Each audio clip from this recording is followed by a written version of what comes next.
Hello friends, அனைவருக்கும் வணக்கம். இந்த வீடியோவில் நம்ம என்ன பார்க்க போகிறோம் அப்படின்னா, மாநில சட்டமன்றம் சரியா, ஆர்டிக்கிள் 168 ஆரம்பித்து 212 வரைக்கும் மாநில சட்டமன்றத்தை பற்றி பேசக்கூடிய ஆர்டிகிள்ஸ். முக்கியமான நிறைய தகவல்கள் இங்கே நமக்கு இருக்கும். அதே மாதிரி சட்டமன்றம் ரிலேட்டடாக சட்டமன்றத்தில் யாரெல்லாம் ஃபஸ்ட்டு இருப்பாங்க அப்படின்னா, சட்டமன்றம் அப்படிங்கிறது 2 அவைகளை கொண்டது. எல்லா மாநிலங்கள்லேயும் பார்த்தோம்னா மேலவை அப்படின்றது கிடையாது. ஒரு 6 மாநிலங்களை மட்டும் சட்ட மேலவை வச்சுருக்காங்க. பாக்கி உள்ள மாநிலங்களில் சட்ட கீழவை மட்டும்தான் இருக்குது. ஓகேவா. அதே மாதிரி ஆளுநர் சட்டமன்றத்தினுடைய அங்கம் அப்படின்னு சொல்லுவாங்க. ஆர்டிகிள் 168 அதை தான் சொல்லுது. அதே மாதிரி சட்டமன்றம் அப்படின்னா என்னன்றது தெரிஞ்சிருக்கணும். நாடாளுமன்றம் கூட சட்டமன்றம் தான். சட்டங்கள் எங்கே உருவாகுதோ அது சட்டமன்றம். சிம்பிளாக சொல்லணும்னா அவ்வளோதான். இது மாநில அளவில் சட்டம் உருவாக்கப்படும் இடம், அதனால் சட்டமன்றம்னு சொல்கிறாங்க. அமைப்பு அப்படின்னு பார்க்கும்போது 2 அவைகள். ஒன்று ஓரவை கொண்ட மாநிலங்கள் நிறைய இருக்குது. அதே மாதிரி ஈரவை கொண்ட மாநிலங்களும் இருக்குது. ஓரவை அப்படின்னு இருந்துச்சுன்னா அந்த அவை பேரவையாக இருக்கும், அதாவது கீழவை அப்படின்னு சொல்கிறாங்க இல்லையா, அந்த அவை. அதே மாதிரி ஈரவை அப்படின்னா கீழவை ப்ளஸ் இன்னொன்று என்ன இருக்கும் அப்படின்னா மேலவை அப்படின்னு சொல்லியிருக்கோம். 6 மாநிலங்களில் மேலவை இருக்குது. அதே மாதிரி 6 மாநிலம் என்னென்ன அப்படின்னா ஆந்திரா, யூபி, மகாராஷ்டிரா, தெலுங்கானா, பீகார், கர்நாடகா அப்படின்ற 6 ஸ்டேட்டில் இருக்குது. இதுக்கான ஷார்ட்கட் என்னன்றது ஜஸ்ட்டு தெரிஞ்சுப்போம்.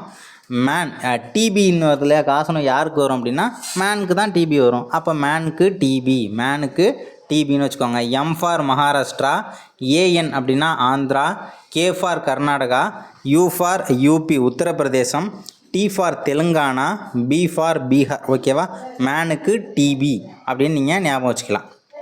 அதே மாதிரி மேலவை அப்புறம் கீழவை அப்படின்னு சொல்கிறாங்க இல்லையா, ரெண்டுக்கும் உள்ள வித்தியாசம் என்ன அப்படின்றத நம்ம தெரிஞ்சிருக்கணும். இப்போ மேலவை பற்றி பேசக்கூடிய ஆர்டிகிள் 171.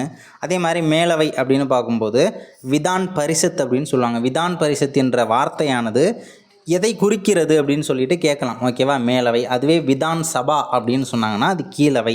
ஓகேவா. மேலவையில் இருக்கக்கூடியவங்க யாராக இருப்பாங்கன்னா ஆசிரியர்கள், பட்டதாரிகள், உள்ளாட்சி உறுப்பினர்கள் இவங்களாம் இருப்பாங்க. அதுவே கீழவையில் பார்த்தோம்னா மக்களால் தேர்ந்தெடுக்கப்பட்ட பிரதிநிதிகள் கொண்டது விதான் சபா, அதாவது கீழவை. அதே மாதிரி சரத்து 171 பார்த்தோம்னா உறுப்பினர்களுடைய எண்ணிக்கையை பற்றி பேசுது. உறுப்பினர்களை பற்றி பேசக்கூடிய ஆர்டிகிள் எதுனா 171 1. இந்த பக்கம் கீழவை அவங்க உறுப்பினர்களை பற்றி பேசக்கூடிய ஆர்டிகிள் 170ங்கிறத தெரிஞ்சுக்கலாம். உறுப்பினர் எண்ணிக்கை அந்த மாநில சட்டமன்ற கீழவையின் மொத்த உறுப்பினர்களின் எண்ணிக்கையில் 1/3 பங்குக்கு மிகாமல் இருக்க வேணும்.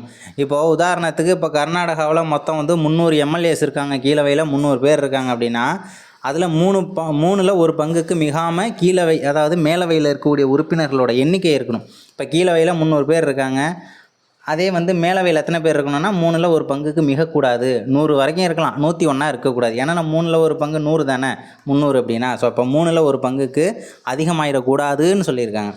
அதே மாதிரி மாநிலத்துக்கு மாநிலம் எண்ணிக்கை வேறுபடும். இப்போ தமிழ்நாட்டில் 234, அதே மாதிரி கோவாவுக்கு மாறும், கர்நாடகாவுக்கு மாறும், ஆந்திராவுக்கு மாறும். சட்டமன்றத்தினுடைய கீழவை உறுப்பினர்களுடைய எண்ணிக்கை மாறும் அப்படின்றத இங்கே நம்ம தெரிஞ்சுக்கலாம்.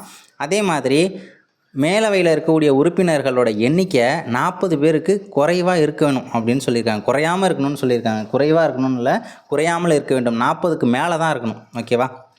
40 பேருக்கு குறைஞ்சிடக்கூடாது அப்படின்றத சொல்லியிருக்காங்க. 40க்கு கீழே இருக்கக்கூடாது. அதே மாதிரி கீழவை அப்படின்னு பார்க்கும்போது அதிகபட்சம் 500க்கு மிகக்கூடாது. ஓகேவா. அதிகபட்சம் 500க்கு மிகக்கூடாது அப்படின்றதையும் நம்ம இங்கே தெரிஞ்சுக்கணும். கீழவையில் 500க்கு மிகாமல் 550 பேர், 502 பேர் இப்படிலாம் இருக்கவே கூடாது. 500 தாண்டக்கூடாது, 60க்கு குறையக்கூடாது. எங்கே அப்படின்னா கீழவையில், விதான் சபா. ஓகேவா. 500க்கு தாண்டக்கூடாது, 60க்கு குறையக்கூடாது. ஓகேவா. அதுவே மேலவை அப்படின்னா 40க்கு குறையக்கூடாது. இவ்வளோ தான். அதே மாதிரி மறைமுக தேர்தல், மேலவையில் இருக்கக்கூடிய உறுப்பினர்களுடைய தேர்தல் முறை மறைமுக தேர்தல். ஓகேவா. ஆனால் கீழவையில் இருக்கக்கூடிய உறுப்பினர்களை எப்படி தேர்ந்தெடுக்கிறாங்க அப்படின்னா நம்ம தான் போய் ஓட்டு போட்டு தேர்ந்தெடுக்கிறோம். ஓகேவா. மக்களால் நேரடி தேர்தல் மூலம் தேர்ந்தெடுக்கப்படும் உறுப்பினர்கள் அங்கே இருப்பாங்க. வயதோந்தோர் வாக்குரிமை அடிப்படையில் இருப்பாங்க. அதே மாதிரி பார்த்தோம்னா ஆர்டிக்கிள் 333 333 பார்த்தோம்னா சட்டமன்றத்தில் ஆங்கிலோ இண்டியன் நியமிக்கக்கூடிய அதிகாரம். ஆங்கிலோ இண்டியன் அப்படின்ற பதவி எதுக்காக உள்ளது அப்படின்னா பிரிட்டிஷ் தான் நம்மளை ஆட்சி பண்ணிக்கிட்டு இருந்தாங்க. ஸோ அந்த டைமில் ஆங்கிலேயர்களும் பார்த்தோம்னா இங்கே வம்சாவளி அடிப்படையில் சிலர் இருந்தாங்க. ஸோ அப்போ அவங்களுக்கும் பிரதிநிதி கொடுக்கணும், ஆங்கிலோ இண்டியன்ஸுக்கும் கொடுக்கணும் அப்படின்னு சொல்லிட்டு அந்த ஒரு ஆர்டிக்கிள் சொல்லிச்சு. இப்போ பார்த்தோம்னா ஆங்கிலோ இண்டியனுக்கான பதவின்றது 2020 104வது சட்ட திருத்தத்தில் என்ன பண்ணியாச்சு அப்படின்னா அந்த பதவியை தூக்கியாச்சு. இருந்தாலும் ஆளுநருக்கு அந்த தகுதி உண்டு. ஆர்டிக்கிள் 333 அதை பற்றி சொல்லுச்சு. அதே மாதிரி எஸ்சி எஸ்டிக்கான இடஒதுக்கீடு சொல்லக்கூடிய சட்டமன்றத்தில் ஆர்டிக்கிள் 332 அப்படின்றதையும் நம்ம தெரிஞ்சுக்கணும். அதே மாதிரி ஆளுநருக்கு மேலவையில் ஒரு அதிகாரம் இருக்குது. 1/6 உறுப்பினர்களை ஆளுநர் நியமனம் பண்ணுவார். அந்த அதிகாரம் ஆளுநருக்கு உண்டு. 1/6 உறுப்பினர்கள். ஓகேவா? அந்த மேலவையில் இருக்கக்கூடிய உறுப்பினர்கள் பாருங்களேன், 1/3 உறுப்பினர்களை உள்ளாட்சி அமைப்புகள் மூலமாக தேர்ந்தெடுக்கிறாங்க. 1/2 உறுப்பினர்களை பட்டதாரிகள்லாம் சேர்ந்து தேர்ந்தெடுக்கிறாங்க. 1/2 உறுப்பினர்கள் பட்டதாரி ஆசிரியர்கள் மூலமாக தேர்ந்தெடுக்கப்படுறாங்க. 3/1 உறுப்பினர்கள் பேரவை அதாவது கீழவை உறுப்பினர்கள் மூலமாக தேர்ந்தெடுக்கப்படுறாங்க. 1/6 உறுப்பினர்கள் ஆளுநரால் நியமனம் செய்யப்படுறாங்க. ஸோ அதை பற்றி பேசக்கூடிய ஆர்டிக்கிள் 171ங்கிறத நம்ம தெரிஞ்சுக்கணும். அதே மாதிரி சரத்து 171 மேலவை தேர்தலை பற்றி பேசக்கூடிய முக்கியமான ஒரு ஆர்டிக்கிள்ன்றதையும் நம்ம தெரிஞ்சுக்கணும். அதே மாதிரி பதவிக்காலம் அப்படின்னு எடுத்துக்கிட்டோம்னா பதவி காலத்தை பற்றி பேசக்கூடியது. அதாவது மேலவையும் இருக்குது ப்ளஸ் கீழவை இருக்குது. ரெண்டுத்தினுடைய பதவி காலத்தை பற்றி பேசக்கூடிய சரத்து எது அப்படின்னா 172. கீழவைக்கும் என்ன தான் 172 தான், மேலவைக்கும் நமக்கு 172 தான். அதே மாதிரி மேலவை அப்படின்னு பார்க்கும்போது அங்கே மாநிலங்களவை எப்படியோ அதே மாதிரி இங்கே மேலவை. இது ஒரு நிரந்தர அவை, கலைக்கவே முடியாது. ஆனால் சட்டமன்றத்தில் இருக்கக்கூடிய கீழவை ஆண்டு 5 வருஷம் தான். 5 வருஷத்துக்குள்ளே எப்போ வேணாலும் கலைக்கணுன்னாலும் கலைக்கலாம். உதாரணத்துக்கு நம்பிக்கையில்லா தீர்மானம் வந்துச்சுன்னா காலி ஆகிடும். அதே மாதிரி அவசர நிலையின் போது 1 ஆண்டு எக்ஸ்டெண்ட் பண்ண முடியும். இப்போ ஏதோ ஒரு அவசர நிலை போயிட்டுருக்கு, தேசிய அளவில் ஒரு அவசர நிலை ஒன்று இருக்குது, ஏதோ ஒரு அவசர நிலை போட்டிருக்காங்க அப்படின்னா அந்த டைமில் என்ன பண்ணலாம் அப்படின்னா அவசர நிலை போயிட்டுருக்கு, இந்த டைமில் தேர்தலை பார்த்தோம்னா நம்ம நடத்த முடியாது, அதனால் 1 வருஷம் எக்ஸ்டெண்ட் பண்ணி 6 வருஷமாக கொடுக்கலான்னு சொல்லிட்டு எக்ஸ்டெண்ட் பண்ணுவாங்க 1 வருஷத்துக்கு. அதே மாதிரி மேலவை பார்த்தோம்னா பதவி காலம் 6 வருஷம். ஓகேவா? அதில் இருக்கக்கூடிய உறுப்பினர்கள் அப்படியே இருப்பாங்களா அப்படின்றது கிடையாது. 1/3 உறுப்பினர்கள் 2 வருஷத்துக்கு ஒரு டைமு வெளியேறுவாங்க. ஓகேவா? 1/3 உறுப்பினர்கள் 2 வருஷத்துக்கு ஒரு டைமு வெளியில் போவாங்க. அப்போ வெளியில் போகிறது எத்தனை பேரோ அத்தனை பேர் திரும்ப வேற ஒரு ஆள் உள்ளே வந்துடுவாங்க. ஓகேவா? வெளியில் போவாங்க, வேற ஒரு டீம் உள்ளே வரும். அந்த மாதிரி 1/3 உறுப்பினர்கள் ஒவ்வொரு 2 ஆண்டுக்கு 2 இயர்ஸ் ஒன்ஸு வெளியில் போயிடுவாங்க. அங்கே பார்த்தோம்னா 5 வருஷம். அதே மாதிரி மேலவை உறுப்பினர்கள் ஒரு டைம் தான் அங்கே இருக்க முடியுமா அப்படின்றது கிடையாது. மறுதேர்தலையும் பங்கு பெறலாம் அப்படின்றதையும் சொல்லியிருக்காங்க. அதே மாதிரி எம்எல்ஏஸும் சரி தான், மறுதேர்தலுக்கான தகுதி உண்டு. ராஜ்யசபா உறுப்பினருக்கான தகுதி வேணும். ராஜ்யசபா உறுப்பினர் ஆகணும்னா என்னென்ன தகுதி இருக்கணுமோ அதே தகுதி மேலவை உறுப்பினர் ஆகிறதுக்கு இருக்கணும். 30 வயசு முடிஞ்சிருக்கணும், இந்திய குடிமகனாக இருக்கணும், மனநிலை சரியான அளவில் இருக்கணும். ஓகேவா? தெளிவற்ற மனநிலையாக இருக்கக்கூடாது, ஆதாயம் தரும் பதவி கூடாது, அதெல்லாம் சொல்லியிருப்பாங்க. அதே மாதிரி லோக்சபாவில் உறுப்பினர் ஆகுவதற்குரிய தகுதி என்னென்ன வேணுமோ அதே அளவு தகுதி கீழவையில் உறுப்பினர் ஆகுவதற்கு தேவை. ஓகேவா? 25 வயசாக இருக்கணும், இந்தியனாக இருக்கணும். ஓகேவா? அடுத்தது என்னென்னா ராஜ்யசபா உறுப்பினரை எப்படி பதவி நீக்கம் செய்வாங்களோ அதே மாதிரி தான் மேலவை உறுப்பினரையும் பதவி நீக்கம் செய்வாங்க. லோக்சபா மாதிரி அதேமாதிரி லோக்சபா உறுப்பினர்களை எப்படி பதவி நீக்கம் செய்வாங்களோ அதே மாதிரி சட்டமன்றத்தில் கீழவை உறுப்பினர்களை தகுதி நீக்கம் செய்யலாம்.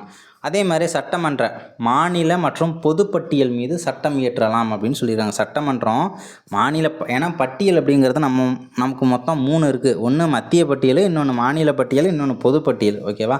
இப்போ மத்திய பட்டியலில் போய் நம்ம சட்டம் போட முடியாது, ஏன்னா சென்ட்ரல் கவர்மெண்ட்டு, அதில் போய் நம்ம போட முடியாது. ஓகேவா? ஆனால் மாநில பட்டியலுக்குன்னு சில துறைகள் ஒதுக்கியிருப்பாங்க, அது மேலே நம்ம சட்டம் போடலாம். உதாரணத்துக்கு சுகாதாரம் சார்ந்து சட்டம் போடலாம், சிறைத்துறையில் சட்டம் போடலாம், இந்த மாதிரியெல்லாம் இருக்குது. அதேமாதிரி பொதுப்பட்டியல்னால் மத்திய அரசும் சட்டம் போடலாம், மாநில அரசு சட்டம் போடலாம். 2 பேருக்கும் முரண்பாடு வந்துச்சுன்னா மத்திய அரசு என்ன சொல்கிறாங்களோ அதுதான் ஃபைனல் அப்படின்ற மாதிரி தான் இருக்கும்.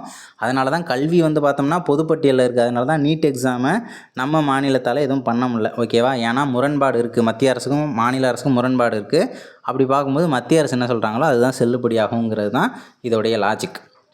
அதே மாதிரி தேர்தலில் பங்கெடுத்துப்பாங்க இல்லையா, குடியரசுத் தலைவரை தேர்ந்தெடுக்கிறதுக்கு சட்டமன்ற உறுப்பினர்கள்லாம் என்ன பண்ணுறாங்க, பங்கெடுத்துக்கிறாங்க. அதை நம்ம தெரிஞ்சுக்கணும். சட்டம் இயற்றல் அப்படிங்கிறத நம்ம பார்த்தோம் அப்படின்னா ஃபஸ்ட்டு ஒன்று சாதாரண மசோதா கொண்டுட்டு வருவாங்க. அதுமாரி பண மசோதா அறிமுகப்படுத்தலாம், நிதி மசோதா அறிமுகப்படுத்தலாம், சட்ட திருத்த மசோதா அறிமுகப்படுத்தலாம். மசோதாவை பில்லு அப்படின்னு சொல்லுவாங்க. ஆர்டினரி பில்லு, மணி பில்லு, ஃபினான்ஸ் பில்லு, அதே மாதிரி அமெண்ட்மெண்ட் பில்லு, சட்ட திருத்த மசோதா அப்படின்னு சொல்லுவாங்க. ஓகேவா? பண மசோதா என்ன, பண மசோதானா டேக்ஸ் ரிலேட்டடாக வரும். நிதி மசோதானா அந்த ஸ்கீமுக்கு பணம்லாம் வைக்குவாங்க இல்லையா, சொந்த மாதிரியான மசோதா அது. அதுமாரி மாநிலத்தில் கூட்டு கூட்டம் கிடையாது. அதே மத்திய அரசுலனா கூட்டு கூட்டம் இருக்குது. ஆர்டிகல் 108 கூட்டமாக போனால் ஆர்டிகல் 108 ஏற்றிடுவாங்க அப்படின்னு சொல்லி ஷார்ட்கட் பார்த்துருப்போம்.